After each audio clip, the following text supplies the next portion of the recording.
Buenos días amigos, mi nombre es Roberto Matos, magíster en innovaciones educativas.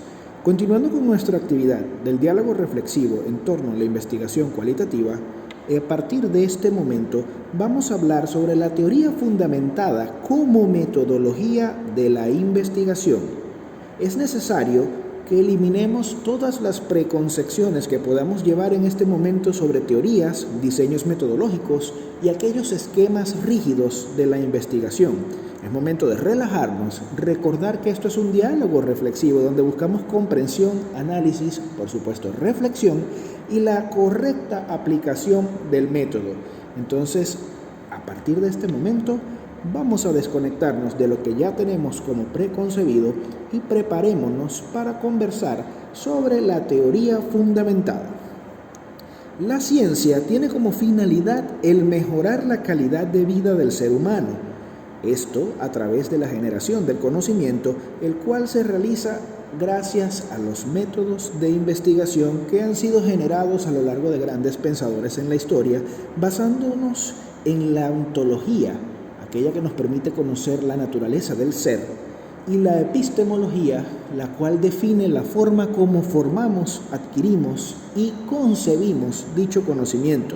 Para esto se han ideado procesos cuantitativos y cualitativos que pueden chocar entre ellos, y uno de los elementos que viene dentro de esta condición es la teoría fundamentada, la cual, a pesar de identificarse epistemológicamente con los procesos cualitativos, ha tenido diferentes elementos en el tiempo que pueden llevarla a considerarla incluso como una mezcla de ambos elementos. La teoría fundamentada es un método que emerge a partir de 1967, cuando Barney Glasser y Anselm Strauss definieron o describieron como un método en la que la teoría emerge directamente desde los datos. Si bien esto es algo bastante peculiar, pues básicamente se basa en la identificación de procesos básicos. Si nos llevamos a su origen, partiendo de lo que son las ciencias sociales, básicamente la teoría fundamentada se basa en la identificación de procesos sociales básicos, lo cual posteriormente fue extrapolado a otras ciencias y tiene como función permitir obtener los datos que van a formular la teoría sin preconceptos, sin prejuicios por parte del investigador. La teoría fundamentada tiene tres escuelas a lo largo del tiempo. La escuela ortodoxa, que fue la constituida por Glasser y Strauss, tenía o contaba con elementos cuantitativos de tipo empirismo y positivismo y elementos cualitativos como el interaccionismo simbólico. Deriva de las ciencias sociales, como ya les había comentado, y sin embargo siguió un camino diferente tras la separación de sus fundadores. ¿Okay? La escuela reformulada fue la constituida por Strauss y Corbin, que le dio un fuerte impulso al interaccionismo simbólico, introduciendo esta metodología de investigación a otros campos de las ciencias, dejando de lado lo que era la impresión de los elementos cuantitativos que había en esta ciencia. Chalmers, desde el 2013 hacia acá, ha reformulado el positivismo, ha buscado una forma de crear un neopositivismo, formando la escuela constructivista, haciendo énfasis en las características propias del objeto de estudio como un método para definir la teoría. Entonces, bien, la teoría fundamentada tiene una serie de componentes básicos. Si vemos la imagen, realmente nos da dolor de cabeza ver semejante esquema, pero es muy sencillo. El muestreo teórico nos lleva a la producción de los datos y realmente, ¿qué queremos decir con esto de muestreo teórico? El muestreo en la teoría fundamentada como parte de la investigación cualitativa se basa en la forma en que la muestra va derivando datos. Tratándose de ciencias sociales, generalmente la muestra son individuos, personas, en este punto tomándolo como ejemplo, y a partir del momento en el que la muestra, cada entrevista, cada individuo, dejaba de producir nuevos datos, cesaba el tamaño definitivo de la muestra. Esto se lleva de la mano de un análisis comparativo constante, donde el investigador induce el fenómeno que desea investigar para obtener datos los cuales se van cotejando a manera de una integración teórica, donde se clasifican en códigos conceptuales como código sustantivo, código teórico y el código in vivo, siendo este último aquel que emerge directamente de la muestra cuando yo hago la inducción. El sustantivo refiriéndose a la información definitiva y el código teórico aquel que se basa en las abstracciones teóricas que vamos desarrollando. Además de esto, pues, para formar los códigos existen formas abierta, teórica y axial, siendo esto último la formación de la codificación selectiva, la cual nos va a permitir establecer la teoría formal. Sin embargo, tratándose de una teoría que emerge básicamente de los datos, generalmente trabajamos con teorías de tipo sustantivo o de tipo emergente, más que una teoría formal propiamente dicha. La codificación abierta es lo que me va a permitir ir constituyendo familias teóricas con sus respectivos subgéneros hasta generar categorías definitivas de conceptos que vamos a estudiar al analizar la información para establecer el dato teórico, y es estudiada de manera definitiva como relación o interrelación entre categorías y términos de los cuales vamos adquiriendo a lo largo de la investigación para hacer la codificación selectiva. La teoría, como les dije, puede ser sustantiva, puede ser formal y se caracteriza por ser una teoría emergente. Entonces, bien, este elemento o este método de investigación se satura a nivel de muestra cuando se establece la teoría. ¿Qué queremos decir con esto? Como les había comentado, la saturación teórica llega en el momento en el que la muestra deja de aportar nuevos datos. Al dejar de aportar datos nuevos que vayan a contribuir con lo que yo quiero generar como teoría sustantiva, pues simplemente se deja de construir la información.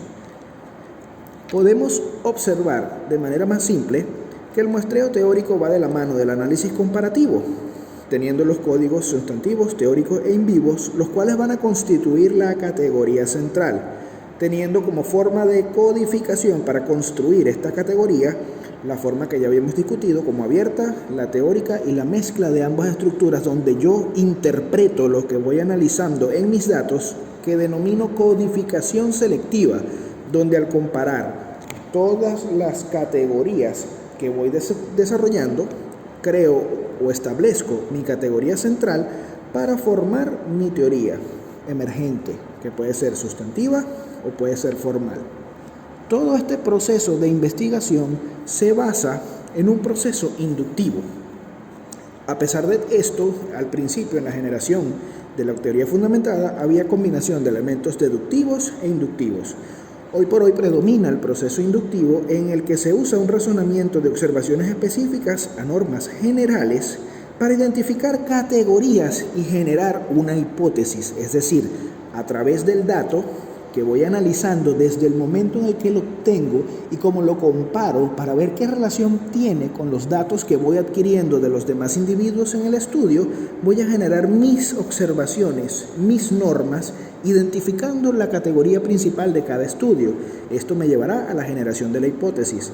A diferencia del razonamiento o el proceso deductivo, en el que el razonamiento se hace más que todo a predicciones específicas, usando categorías predeterminadas, es decir, que no emergen del dato, sino de la investigación previa al dato.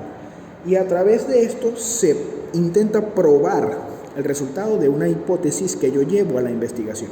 Esto es un elemento muy importante a destacar. Al estudiar y al realizar investigaciones cualitativas con la teoría fundamentada, debo eliminar mis preconcepciones y prejuicios ante el elemento en estudio.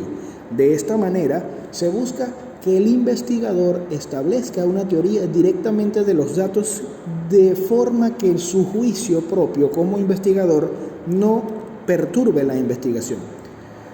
¿Qué tiene que ver o qué elementos detractores hay detrás de esto? El hecho de que yo puedo modificar o a desarrollar mi teoría de acuerdo a mis propias interpretaciones. Entonces, para esto debo llevar un análisis constante, donde realizo la recogida de datos, bien sea a través de una entrevista, observación, los grupos focales, etc. Organizo los datos de manera general, los puedo realizar de manera habitual o a través del uso de programas informativos para análisis de datos cualitativos, como el Ethnograph, el NUDIS, el Atlas.t, y tras el análisis de datos utilizando el método comparativo que habíamos establecido con mi codificación abierta, axial y selectiva, desarrollo mi teoría sustantiva, la cual tiene peso desde el punto de vista de investigación y que puede convertirse en una teoría formal de acuerdo a cómo yo logre explicar las relaciones entre los diferentes factores que puedan establecerse dentro de lo que es el problema de estudio. En este momento quiero detenerme un poco en lo que son los memos. Los memos son realmente un documento elaborado por el investigador para recoger aspectos relevantes al proceso de investigación. Pueden ser metodológicos, teóricos, analíticos y descriptivos. Cada uno de estos memos representa notas donde, tras recoger los datos, busco establecer las relaciones en cuanto al análisis y las observaciones como investigador dentro del proceso de investigación. El uso de estos memos me permite mejorar la información y continuar con el proceso continuo de análisis comparativo, para de esta manera buscar la creación y análisis de los diferentes paradigmas que yo puedo establecer al momento de la investigación. Recordemos que para identificar un paradigma buscamos el fenómeno que responde a la pregunta ¿qué ocurre aquí?, las condiciones que lo causan, que son los eventos que conducen a que se desarrolle el fenómeno, el contexto en el que se desenvuelve, que son localizaciones específicas de las variables que lo definen, las condiciones que intervienen en este fenómeno, que vienen a ser aquellas que disminuyen o alteran su impacto dentro del proceso de investigación o dentro del fenómeno que estoy estudiando como tal, las estrategias de acción, que son aquellas que están orientadas a las metas que yo realizo como agente investigador en respuesta al fenómeno y a esas condiciones. Y por supuesto, las consecuencias de las acciones que yo determine como investigador, que pueden ser condiciones esperadas, consecuencias esperadas o consecuencias inesperadas. De esta manera, todos estos datos, todos estos elementos que emergen de la codificación van a constituir mi objeto con el cual voy a elaborar mi teoría. De esta forma, es importante para mí considerar con software o sin él los diferentes factores que pueden influir dentro de mi investigación, lo que estábamos hablando del muestreo teórico. A medida que yo voy tomando mi muestra, los diferentes indicadores que van a emerger de la muestra teórica que estoy desarrollando, de cada fenómeno o cada elemento que yo encuentro aporte nuevos datos, y el análisis de estos indicadores comparativamente entre ellos me permite establecer los conceptos que yo voy a desarrollar como sustantivos, teóricos o in vivo. Al yo lograr de esta forma establecer mis códigos, puedo considerar las categorías centrales, es decir, dentro de mis elementos en estudio, la categoría o categorías principales que van a incidir sobre el problema que yo estoy estudiando. Dícese de esta manera: si yo quiero establecer como categoría central un político correcto o un buen doctor, los códigos en sustantivo vienen siendo las condiciones que los pacientes esperarían que yo tuviera para ser un buen doctor. Los códigos teóricos vendrían siendo, dentro de mi estudio, las habilidades que yo como investigador he encontrado que debe poseer un buen doctor. Y el código in vivo es la información que yo obtengo a través de mi entrevista, tanto con médicos o pacientes, que me establezcan qué elementos o propiedades debe tener un buen doctor. Conocimiento, amabilidad, discreción, destreza, etc. podrían ser consideradas como los códigos que establezcan los pacientes. Y dentro de mi categoría, al yo tener conocimiento y destreza, mi categoría general vendría a ser formación profesional. Es decir, aquellos elementos que agrupan mis códigos a través de mis indicadores, y yo debo lograr, dentro de mi teoría fundamentada, debo lograr establecer la función de relación que cada código o cada concepto que yo establezca tiene con él. Por función de relación me refiero a que un código u otro se asocien uno forme parte del otro, uno sea causal del otro, uno sea contradictorio al otro, uno pertenece o es propiedad del otro, lo rechaza, lo asume, etc. De esta forma, al yo establecer mis relaciones de causalidad, consecuencia, asociación o rechazo, puedo construir mi marco teórico en relación a lo que yo quiero establecer. Entonces, bien, hay que seguir diferentes momentos claves a la hora de la investigación. Recordemos que el principal momento de la investigación en la teoría fundamentada es la contextualización de mis fuentes, ¿ok?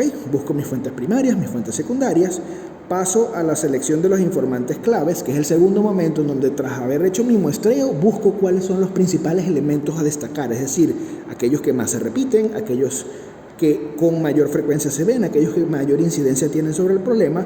Paso a la aplicación de las entrevistas cuando estoy hablando de ciencias sociales, como en el ejemplo que muestro en este momento. El cuarto momento sería la interpretación y análisis de los datos con la comparación, codificación y categorización. A pesar de que establezcamos este modelo a manera de esquema, recordemos que el análisis comparativo es constante desde el momento en que voy adquiriendo mis datos. De esta manera, al obtener mis resultados, puedo hacer mi teorización basándome en los diferentes hallazgos que hasta ese momento he logrado establecer. De esta forma, construyo mi teoría de manera definitiva, que es sustantiva, recordando que la teoría puede ser en sustantivo aquella que deriva de la interacción del sujeto y el fenómeno, y la básica emergente deriva de la recolección y comparación de los datos. Una teoría emergente que deriva de la recolección y comparación de los datos suele ser sustantiva. Al yo construir las relaciones entre los datos y lograr establecer la causalidad y la explicación de dichas relaciones, logro establecer lo que viene a ser una teoría formal. Y esto es la meta de todo proceso investigativo, el establecimiento de una teoría formal. De esta forma, la teoría fundamentada tiene diferentes aspectos, tanto positivos como negativos. Dentro de lo positivo, es una teoría flexible, es decir, como método es bastante flexible porque permite al examinador o al investigador obtener la información directamente de los datos sin basarse en esquemas rígidos. El examinador, el investigador, puede estar en desacuerdo con la teoría.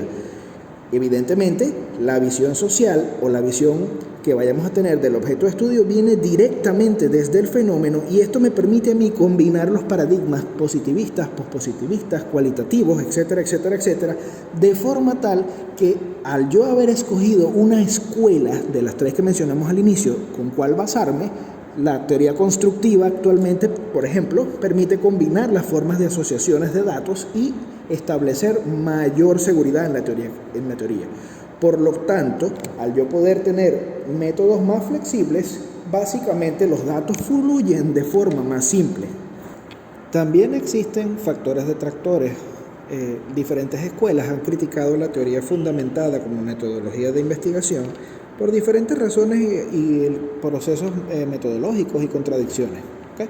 Primero que nada, la principal contracción o detracción es que se trata de un proceso metodológico, no una teoría, dentro de las cuales las diferentes escuelas que se han desarrollado tienen contradicciones epistemológicas entre ellas, ¿okay? Lo que hace que la neutralidad metodológica esté sesgada por el hecho de que el tipo de investigación o la forma como se analizan los datos depende mucho de la visión del observador, del investigador, en el momento en el que realiza las observaciones. Por lo tanto, viene siendo más una construcción mental, más que verdaderamente una observación objetiva, por lo que la generación de una teoría formal no está garantizada al momento de realizar este tipo de investigaciones. Recordemos, sin embargo, que su meta realmente es el desarrollo de una teoría formal, la cual debe ser debidamente probada. ¿Okay? El hecho de que se genere una teoría sustantiva no invalida la parte metodológica de la misma, ¿okay? Sino que debemos, además de eso, lograr probar esa teoría sustantiva para poder lograr establecer la teoría formal como tal. Entonces, bien, a partir de este punto, pues, tenemos que considerar cuáles aplicaciones tiene. Originalmente se desarrolló para las ciencias sociales, sin embargo, hoy por hoy aplica para diferentes campos como la medicina, enfermería, construcción, ingeniería civil, etcétera, etcétera, etcétera. destacando la importancia de lograr la comprensión y análisis de los datos individualmente, como se los había comentado, a través de un proceso de codificación sustantiva, codificación teórica, codificación axial, en la cual mezclamos todos los elementos y desarrollamos todos los constructos ideológicos que derivan del análisis de esos datos para poder constituir nuestra teoría. Reflexiones a considerar. Bueno, es extremadamente importante que consideremos el hecho de que por ser una teoría flexible no quiere decir que vamos a anteponer nuestros prejuicios y preconcepciones respecto a determinado elemento ante el desarrollo de mi teoría. Es decir, si quiero implementarla como metodología de la investigación, debo ser capaz de abandonar esas preconcepciones y permitirme a mí mismo analizar la información de manera tal como se me presenta, de forma tal de que yo no evite sesgar la objetividad de la investigación con mis conceptos analíticos. ¿Okay? Es una herramienta bastante útil, es una herramienta bastante productiva y como investigadores debemos ser capaces de identificar a través de la objetividad todas las relaciones existentes dentro de un elemento en estudio. Como última reflexión, les quiero dejar un mensaje de Asuage en 1997 que dice que la apariencia de las redes de computación, más que un problema constitutivo de la tecnología, parece ser un problema de cambio de perspectiva en el hombre occidental. En la antigüedad el hombre quería ser sabio, luego el hombre moderno quiso ser conocedor, el hombre contemporáneo parece contentarse con solo estar informado y posiblemente el del siglo XXI no esté interesado en otra cosa que obtener datos. Debemos evitar convertirnos en esa visión del hombre del siglo XXI que tenía Asuage. No debemos conformarnos nada más con los datos obtenidos, debemos ser capaces de buscar la excelencia en el conocimiento, en la investigación, al analizar las relaciones entre ellos y de ahí derivar a través, por ejemplo, utilizando la teoría fundamentada, de esos datos, de esas interrelaciones, ser capaces de desarrollar nuevas teorías y nuevas formas de adquirir conocimiento. Muchísimas gracias por su participación y por su atención. Recordemos que tenemos el conocimiento del mundo en la palma de nuestras manos. No dudemos en consultar, en leer, en investigar. Espero hayan disfrutado la ponencia.